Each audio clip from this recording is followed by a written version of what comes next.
Alam mo, video ko, kapag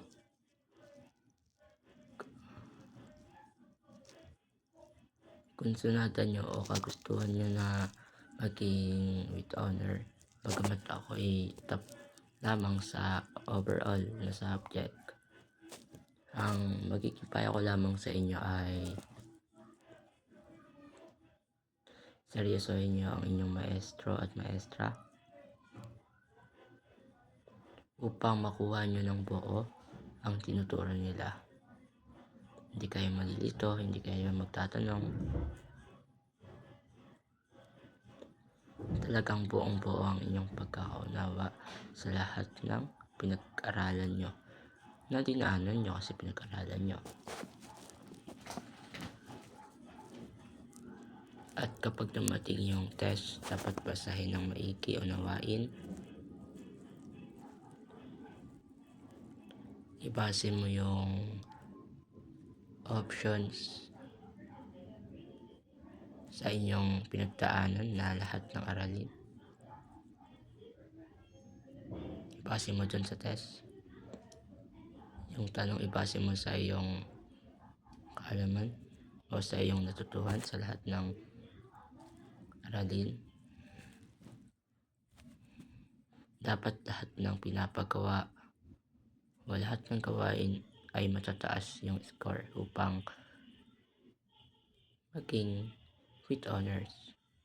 Kasama din yung respeto at paggalang.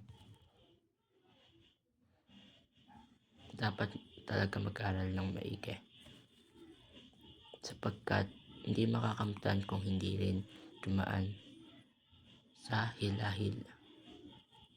Sapagkat ako'y dumaan sa hilahil, batid ko na may kakulangan pa rin ako bagamat maraming tumaas na subject grade ko. At payo ko lang din sa inyo, yun nga, dagdag ko rin kapag may groupings, dapat active din kayo. Active ka rin kung leader ka man o hindi ka man leader.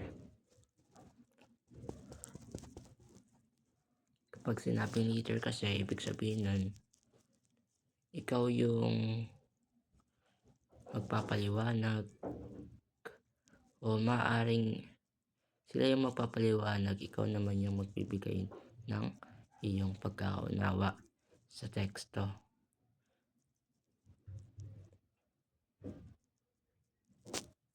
O ibabahagi mo sa iyong miyembro ang iyong kaalaman tungkol dun sa katanungan.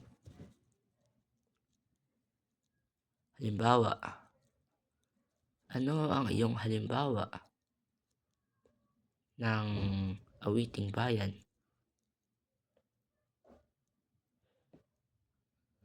At ibahagi mo ang iyong natutuhan dun sa halimbawa ng awiting bayan. Ganun.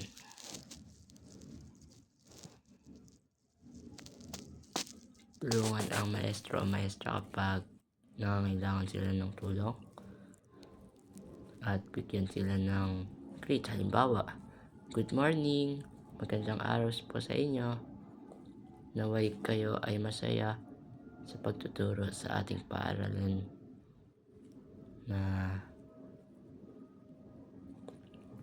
matiwasay. Ganun.